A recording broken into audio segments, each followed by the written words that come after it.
জন্য বিজ্ঞান নয়। তবে হ্যাঁ, অস্ত্র প্রয়োজন আছে সৎ নীতিকে, সৎ আদর্শকে বাঁচাবার জন্য, সৎ মানুষের সুরক্ষার জন্য। সমাজেও নানান ধরনের, নানান স্তরে নানান সমস্যা রয়েছে। রেনেসাঁ মুভমেন্টকে সেই সমস্যাগুলো সমাধানের জন্য সাহসের সঙ্গে এগিয়ে আসতে হবে, স্পষ্ট ভাষায় স্পষ্ট কথা বলে যেতে হবে। ঠিক তেমনি রাজনৈতিক জীবনে মানুষকে নিশ্চিততা দিতে হবে, মানুষকে গোলাম করে রাখলে চলবে না। ঔপনিবেশিকতা রাজনৈতিক স্ফিয়ারে সোজাসুজি না থাকলেও অর্থনৈতিক স্ফিয়ারে ঘুরিয়ে ফিরিয়ে না দেখানো রয়েছে, সেটাকে সহ্য করা উচিত হয় না। অর্থনৈতিক জীবনের সবচেয়ে বড় কথা হচ্ছে যে প্রত্যেক মানুষকে প্রয়োজন পূর্তির সর্বনিম্ন গ্যারান্টি দিতেই হবে, কিন্তু তা দেওয়া হচ্ছে না, হয় না, বরং বিভিন্ন বিভ্রান্তিকর অর্থনৈতিক আদর্শ নিয়ে লোকে পড়ে আছে। 100-150 বছর আগেকার বস্তা কথা মার্কসিজম, যা ব্যবহারিক জগতে, ব্যবহারিক জগতে একেবারে অকেজো প্রমাণিত হয়েছে, কোনো একটা পৃথিবীর কোনেও তা সফল হয়নি, যা শস্য উৎপাদনে আজও ব্যর্থ, আর তাকে নিয়ে আজও মাতামাতি করছে যে মানুষ। কেন করছে, যারা করছে তাদের কিভাবে আর ভেবে দেখা দরকার, তারা কি বিভ্রান্ত নয়?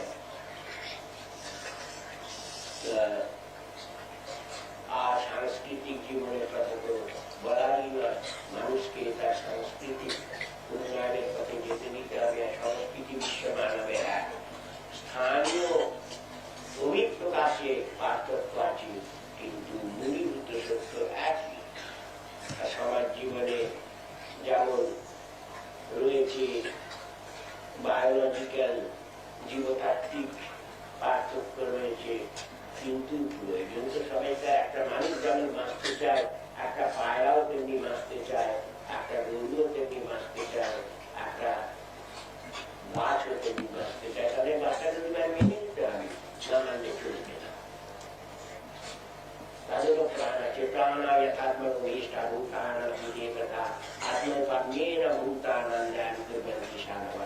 নিজের কাছে নিজের প্রাণ যতটা প্রিয়, অন্যের কাছে তার প্রাণ ততটা প্রিয়, এই কথা মনে রেখে যিনি কাজ করেন তাকেই বলবো সৎ মানুষ।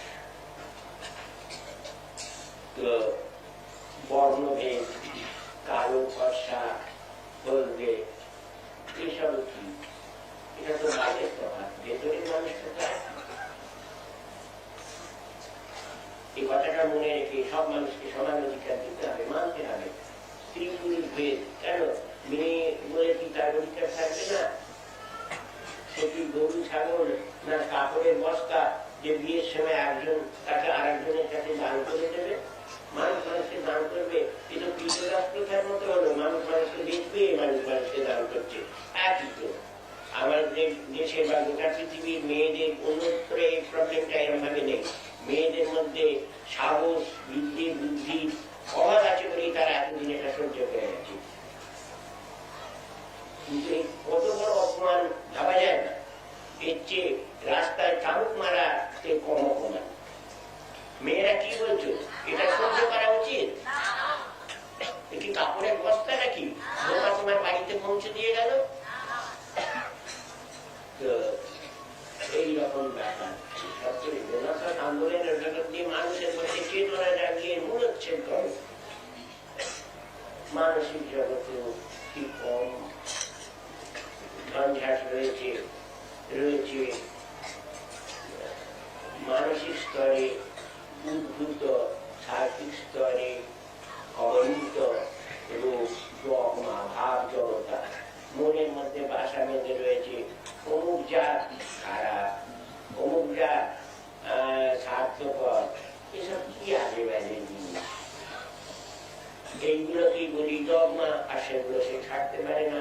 মানে শিশুকাল থেকে মনের মধ্যে তার সূচিকা ইঞ্জেকশন দেওয়া হয়েছে, সে আর বুঝতে পারছে না। এরপরে এক মানব সমাজ বিভিন্ন রাষ্ট্রীয়তার বিভক্ত, এক রাষ্ট্রীয়তার মধ্যে বিভিন্ন ধর্ম, রিলিজিয়নে বিভক্ত, এক রিলিজিয়নের মধ্যে বিভিন্ন জাতে বিভক্ত, জাতের মধ্যে বিভিন্ন উপজাতি বিভক্ত, এই কি ব্যাপার? কেবল বিভাগ করতে বিভাজন করতে শিখেছি, অনেককে নিয়ে এক করতে শিখিনি। এগুলো ডগমা মন্ত্রণা, এগুলো সব করেছে সুবিধাবাদী মানুষের দল। এর বিরুদ্ধে সংগ্রাম মানুষকে করতে হবে, ডগমার বিরুদ্ধে অশেষভাবে সংগ্রাম চালিয়ে যেতে হবে। তাতে অনেক বাধা আসবে, অনেক নিন্দা বাধা আসবে, তাতে খাপ রাখতে হবে না। নিন্দা আসবে জেনেই এগোতে হবে। আর ত্রিপুর গোটা রোগ আছে ফিজিকো সাইকিক, জড় জগৎ থেকে উদ্ভূত হয়ে সে যাচ্ছে সাইকিক ওয়ার্ল্ডে। জড় জগতে মানুষ, পশু, গাছপালা তফাৎ দেখছে, অনেক যুক্তি দেখাচ্ছে এই পশুগুলোকে পরপুরুষ তৈরি করেছে আমরা খাবো বলে। একজন লোককে জানতুম, সে বলতো মানুষ যদি ছাগল না খেত তার পৃথিবী ছাগলে ভরে যেত।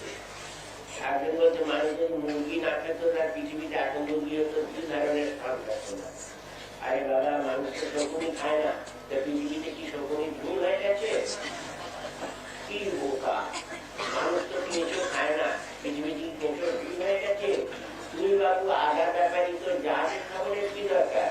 তুই নোড়ায় পড়ে, লোভে পড়ে মুরগি খাচ্ছিস আর ছাগল খাচ্ছিস, আর লজিক খুঁজছিস নিজের দুর্বলতা ঢাকবার জন্য।